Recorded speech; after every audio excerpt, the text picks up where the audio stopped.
Hey everyone, and welcome to the live YouTube recording for episode 45 of Nerd Alert News. I apologize, last week there was not a live recording on YouTube. It was not because Chris was slacking off, anything like that.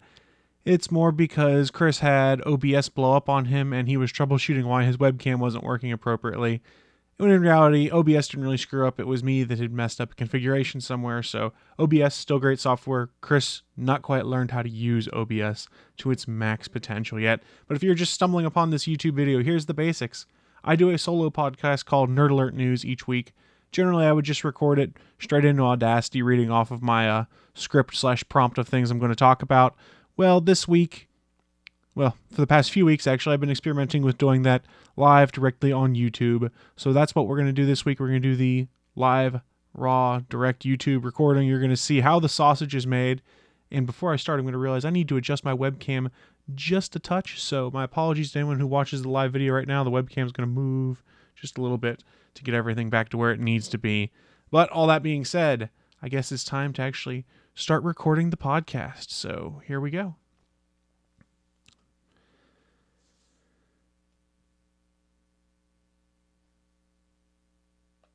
Hello everyone, I'm Chris Farrell and welcome to Nerd Alert News. It's hard to keep on top of all of the nerdy news that floods the internet, but that's where this show comes in. I'm going to do all that hard work. I'm going to find all that news that you need to know. And boy, we've got some good stories this week, so let's not just wait around, let's go straight in to the headlines.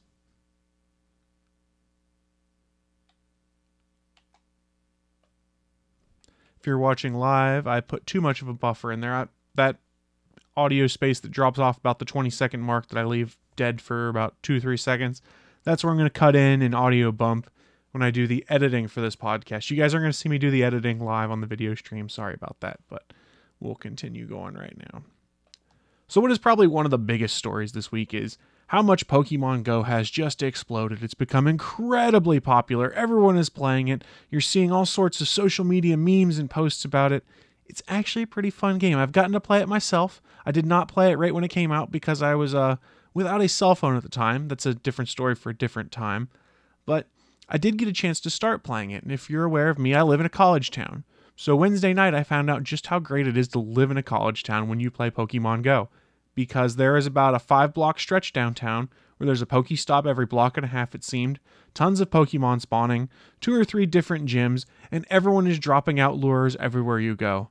My girlfriend and I went to go eat dinner, and as we were sitting there, people kept dropping lures in the restaurant next to us. So we're sitting there waiting for our food, just catching tons of Pokemon. So it's great if you can go into a social center, a big social setting.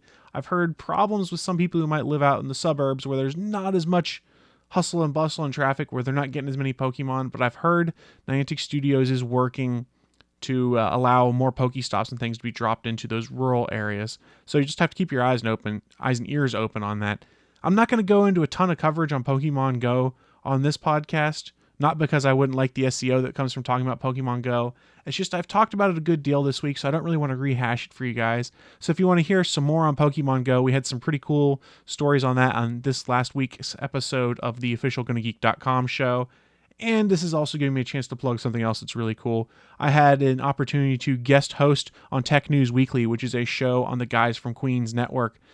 We talked a lot about Pokemon Go. Andrew Zarian, John Bubb, aka Suncast, you might know from other GonnaGeek productions, and I talked a lot about Pokemon, and we're shocked at just how addicted we are to it. It's especially interesting when you consider the fact that Suncast describes himself as not a gamer at all, but he loves the game. So this Pokemon craze, it's breaking that stigma against people who aren't gamers being like, oh, I got to check this out. And it's been really cool to see.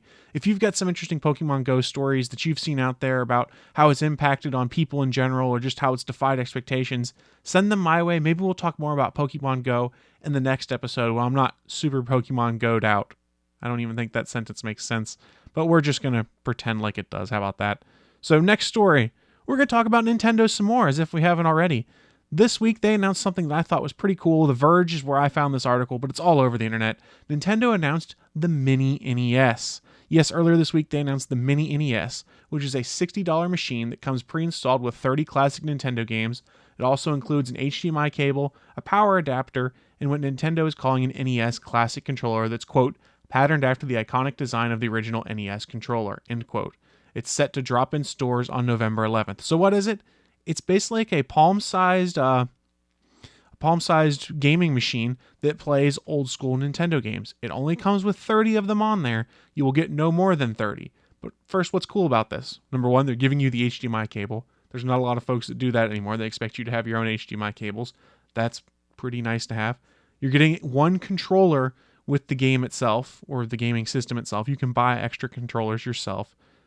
But these controllers, people have looked at them and said it's the same kind of plug that Wiimote controllers and stuff can plug into on the Wii U. So there's potential for crossover. You might be able to use this classic controller to play classic games on your Wii U. So here's the important thing people are probably asking. What are some of the games that are on this Mini-NES? Well, let's just read through the list. I'm not going to give you all 30, but here's a few that I pulled out that are some iconic ones that I loved when I was a kid. We've got things like Donkey Kong, Final Fantasy, Galaga, Mega Man, Metroid. Metroid's a great game. One of my favorite games of all time, which I think is highly underrated, a lot of people don't remember it, Star Tropics. Love that game. Super Mario Bros. 1 through 3 is on the Mini-NES. The Legend of Zelda, and Zelda 2, The Adventures of Link. So that's just a small cut of the games that are on there. They're all really good games. They're all nostalgia-driven games. If you're a person like me who grew up having an NES, you're going, ooh, I kind of want this machine. This seems really cool. Well, that's because it is really cool. So let's talk technical details. Nintendo didn't really say what makes up the guts of this machine, but there's a lot of theories floating around on the internet right now. Nothing confirmed, mind you, but here's the theories that I've seen, or the best theory that I've seen. A lot of people are theorizing that the Mini-NES is just a stripped-down Nintendo DS with an HDMI out in the back. And if you start to think about it, it kind of makes sense, because when you go and look at the Virtual Console store for the DS, I think all 30 of these games that were announced are available in the virtual store for you to buy now. Here's the kicker. Most of those games range between $3 to $5. So if you bought them individually, cost a lot more than $60. So you could almost look at it this way. You're getting a bargain if you buy the Mini-NES, assuming this is Nintendo DS guts, because you're only paying, what, $2 a game? That's not too terrible.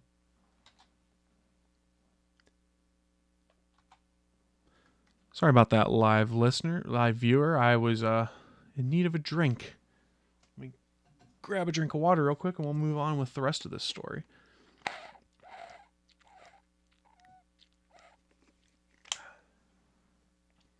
This is the captivating part of live video, I'm sure. So when something cool is announced, there's always the other side. The people that not necessarily find something to complain about, but question, should they have done more, or is this the right move? And I kind of understand where they're coming from. If this Mini-NES is truly just a stripped-down DS inside, I kind of wish they'd charged about, I don't know, $99 for it, put in a Wi-Fi chip, and the ability to download / purchase more games from a virtual console, or a virtual store rather, and get more games. It didn't happen that way. I don't think it had to happen that way, but it could have been really cool to see so that I could continue to play more classic games. Now here's what I really hope. I love the NES. It was a great system when I was growing up. I was a huge fan of the Super NES. That's really when I came into my own when it came to video gaming. I had so many games on the SNES that I loved so much.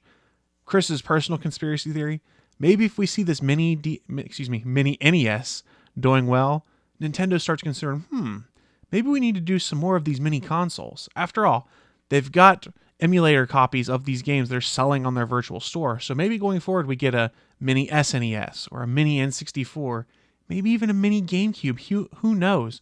It could be very interesting. It all depends on how well this thing sells on November 11th, and I'm pretty sure it's going to sell like gangbusters.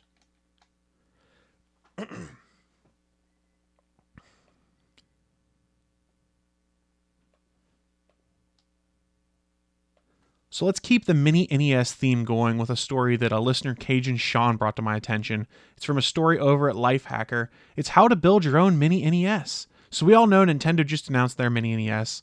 What do you need to do if you need to have one now? What are you going to do? Well, Lifehacker's come up with a guide of how to 3D print your own case and shove a Raspberry Pi inside, and you can have your own Mini-NES. Lifehacker has the plans available for 3D printing an NES-like case that hold any of the Raspberry Pi models. You can go find that guide over on their article on Lifehacker. If you go into the show notes, shownotes.nerdalertnews.com, you can click on episode 45, and you'll find this article. It's also bit.ly/nerdalert45. So it's a short story. I just wanted to bring it up because it just kind of shows that people have already been doing this. Maybe that's in part the reason why Nintendo decided, we need to hop on this so that people start using ROMs and emulators to play our old games and we can get a cut of that pie. Is that actually the case? I don't know. It just sounds kind of cool to think that it might be. It's a real short story, real cool story. Thank you very much, Cage and Sean, for bringing that to my attention. It fits in perfectly with some of the news stories that are going on this week.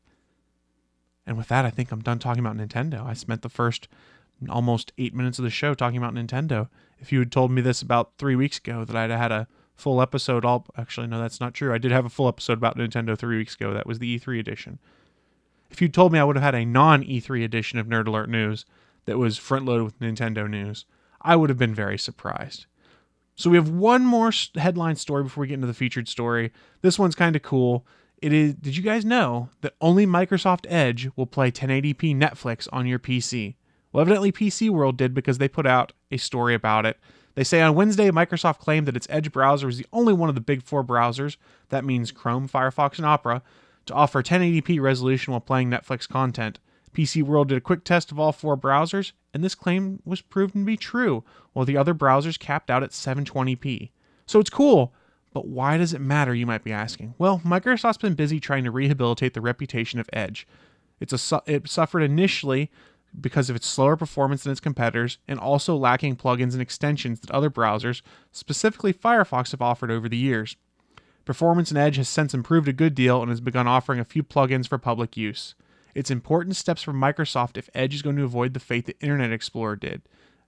We all made fun of Internet Exploder, as we called it, because it was garbage a good time.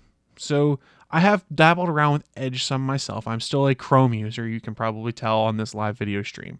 I use Chrome a lot just because I'm in the Google ecosystem, and I've been on Chrome for probably 5 years at this point. Before that, I was a Firefox user. I only used Internet Explorer, I think, back in the 90s when I was on AOL because it was better than the built-in browser in AOL. Internet Explorer was all right, but it was always these other browsers had the features that I enjoyed a lot more. So Microsoft's done a lot to try and rehabilitate the image of the Edge browser, and while I don't think this is as big a deal getting 1080p only on that browser, there are some visual files that are like, oh my god, I have to have the best resolution ever. Honestly, when I'm working at my PC and have Netflix up, it's probably just in the corner of one window, and I'm more listening to it than anything. But it's pretty cool that Edge can take the crown for being the only browser, on Windows 10, mind you, that is capable of 1080p, because I do not believe you can get Edge on Windows 7 or Windows 8 at this point. But here's something else that is also really cool. It's not just Edge on Windows 10 that is able to do 1080p Netflix. The Windows 10 Netflix app is also supposedly capable of doing 1080p content. So if you're one of those visual files that have to have the very best when it comes to visual quality, I guess you better fire up your Edge browser or your Netflix Windows 10 app, and you can get started that way.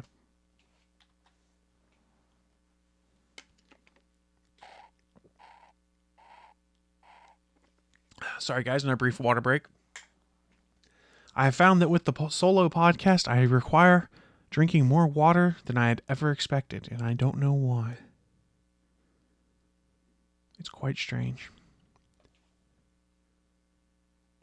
So before we move on to the featured story this week, I always like to take a moment each week and remind everyone that Nerd Alert News is part of the GonnaGeek Network. There's a ton of awesome, geeky, nerdy shows you can find over there, over at GonnaGeekNetwork.com, but I try to highlight one show each week. And this week I want to talk to you guys about a show called Legends of S.H.I.E.L.D., specifically episode 133, where they talk about X-Men the Animated Series and one of my favorite arcs, the Phoenix Saga. So with Stargate Pioneer off on vacation, fellow co-host Agent Haley and Agent Lauren take charge of Legends of S.H.I.E.L.D., deviated from the regularly scheduled Daredevil Season 2 watch, and take on Animated Mutants with a 90s episode covering the Phoenix Saga. Check out this special No SP podcast as the ladies on the team have a bunch of fun and laughs. So, Phoenix Saga. Awesome arc in the 90s X-Men cartoon. I have not yet listened to this episode of Legends of S.H.I.E.L.D., but as soon as I saw Phoenix Saga, I was like, oh, I'm going to go push download right now. So before I actually started recording this podcast, I double-checked that my subscription was active for Legends of S.H.I.E.L.D. in my podcatcher. It was, and I queued up this episode to listen to when I'm driving around town and doing my errands this afternoon.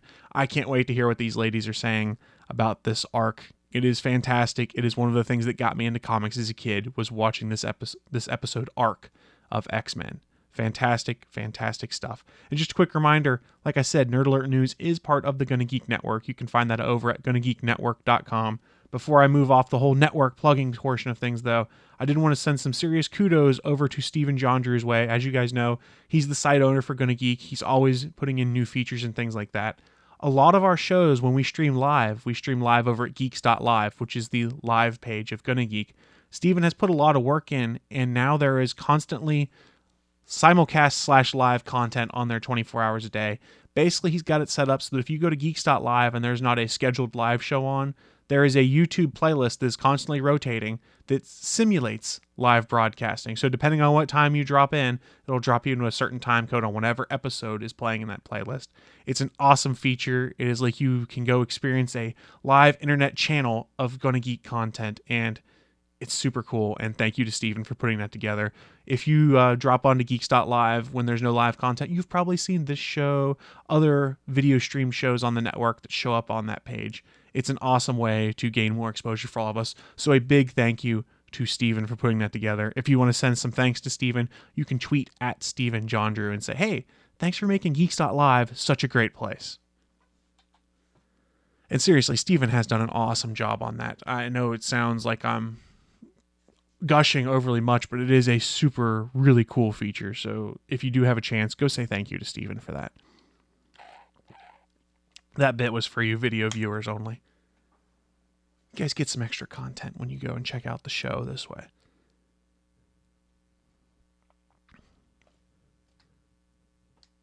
So our featured story, I made it the featured story just because it's so cool. It's an article I found on Kotaku.com. Hey, the Sega Saturn DRM has been cracked after 20 years.